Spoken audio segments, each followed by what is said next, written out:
யாத்திரா 14 அதிகாரத்தில் மோசேயை பார்த்து சொல்லுகிறாரு, என்னை நோக்கி முறையிடுகிறது என்ன. 15 என்னை நோக்கி முறையிடுகிறது என்ன.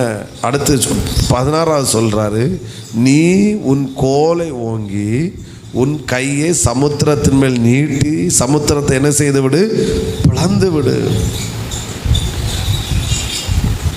நல்லா கவனிங்க,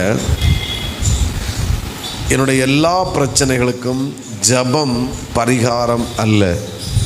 ஜபம் பிரச்சனைகளுக்கு பரிகாரம், ஆனால் ஜபம் மட்டும் எல்லா பிரச்சனைகளுக்கும் பரிகாரம். இங்கே ஆண்டவர் ஜெபம் பண்ணுறான், ஆண்டவரே எங்களை காப்பாற்று.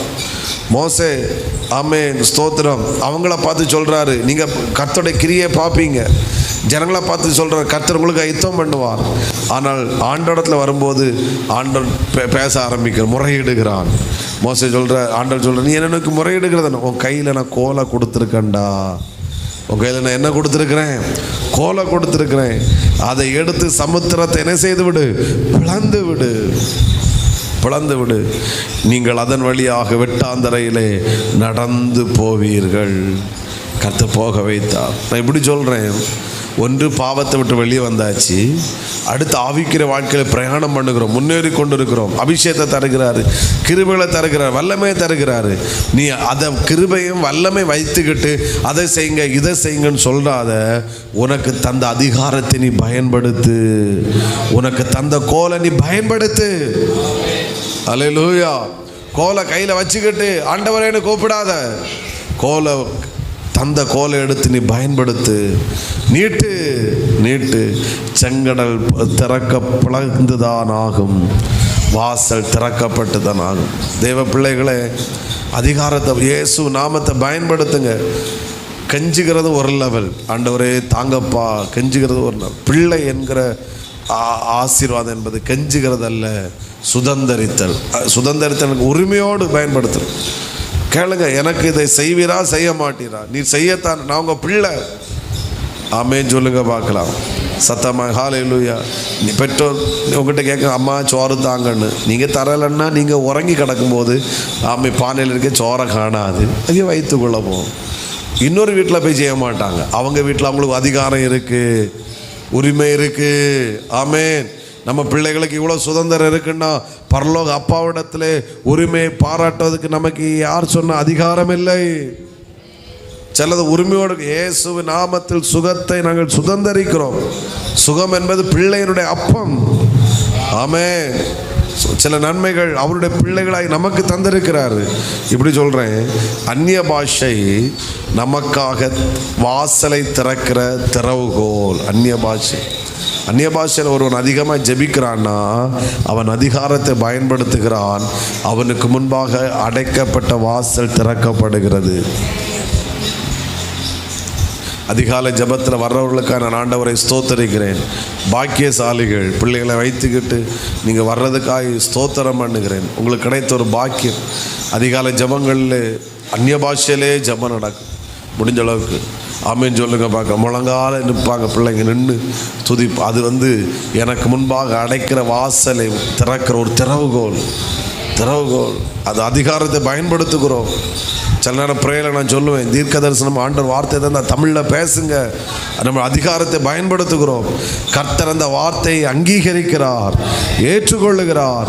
அந்த வார்த்தையின்படி கர்த்தர் நிச்சயமாய் செய்யத்தான் போகிறார். நீங்கள் தீர்க்க தரிசனிகள் எல்லாம் பார்க்கும்போது, புதிய ஏற்பாட்டிலையும் பார்க்கும்போது, சில இடங்களிலே ஆண்டவர் சொல்லி இவங்க சொல்லுவாங்க. சில இடங்களில் அவங்க ஒன்றும் ஆண்டவர் சொல்ல மாட்டேன், இவங்களே சொல்ல ஆரம்பிப்பாங்க. ஆனால் அது அப்படியே நடக்கும். ஆமென். ஏன்னா அதிகாரத்தை பயன்படுத்துகிறாங்க. பேதுரு பிரவி சப்பானிட்ட போய் ஆண்டவர் சொல்லலை, நீ அவனை எழும்பி நடக்க வேண்டும். ஆனால் இவன் அவனை பார்க்குறான். உன்னை சொல்கிறேன், வெள்ளியும் பொன்னும் என்னிடத்தில் இல்லை, என்னிடத்தில் இருக்கிறதை உனக்கு தருகிறேன்.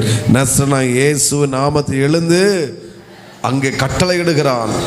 அதிகாரத்தை ஏசப்பா என்ன நடக்க வைங்கப்பா, எழும்ப வைங்கப்பா, அப்படி ஜெபம் பண்ணலை.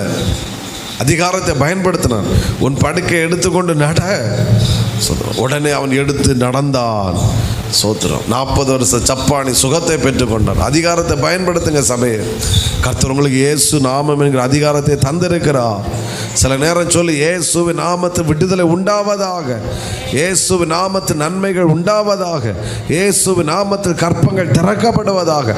அதிகாரத்தை பயன்படுத்து, வாசல் திறக்கப்படும். ஆமென்.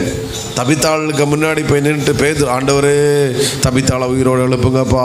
ஜெபம் பண்ணல, அதிகாரத்தை பயன்படுத்த. தபித்தாளே எழுந்துரு, அவ்வளோதான், முடிஞ்சு. எழும்பி ஆண்டவர் எழுப்பிட்டார். லாசரு கல்லறை தோட்டத்துக்கு முன்னாடி இயேசு, பிதாவே இவனை வெளியே கொண்டு வார சோத்திர சொல்லலை, அதிகாரத்தை பயன்படுத்தினார். லாசருவே வெளியே வா. வெளியே வந்து நீங்கள் நம்பினாலும் சரி நம்பாட்டாலும் சரி, நீ அவருடைய பிள்ளை என்றால் உங்களுக்கு அவருக்கு உங்கள் மேல் அவர் அதிகாரத்தை தந்திருக்கிறார்.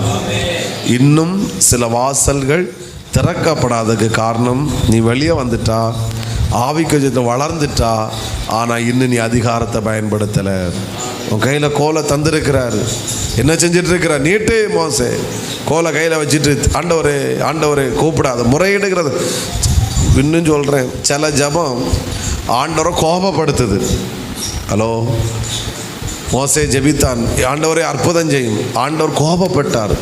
என்னை நோக்கி முறையிடுகிறது கோபப்பட்டு. கோலை நீட்டடா, உனக்கு கடல் செங்கடலை நான் திறக்க பண்ணுறேன், நீங்கள் நடந்து போவீர்கள். உடனே நான் கோலை நீட்டினார், காற்றை வீச பண்ணினார், கடலை திறந்து விட்டார்.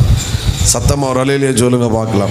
சிலரை பார்த்து கர்த்தர் தெளிவாக சொல்லுகிறார், உன் அதிகாரத்தை நீ பயன்படுத்து, செங்கடல் திறக்கப்படும்.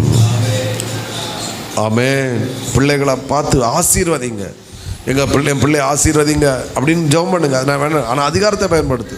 சொல்லுங்க, என் பிள்ளைகள் ஆசீர்வாதமாக இருப்பார்கள், என் பிள்ளைகள் ஆரோக்கியமாக இருப்பார்கள், உயர்ந்த ஸ்தானத்தில் கர்த்தர் வைப்பார். அதிகாரத்தை பயன்படுத்துங்க, அது நிச்சயமாக நடக்கும். கோலை இன்னைக்கு அநேகர் கையில் கோலை உள்ள வச்சுக்கிட்டு இருக்கீங்கன்னா, இன்னைக்கு வெளியேடுங்க, பயன்படுத்துங்க. இந்த பகல் அடைக்கப்பட்ட வாசல் திறக்கப்படுகிற பகல்.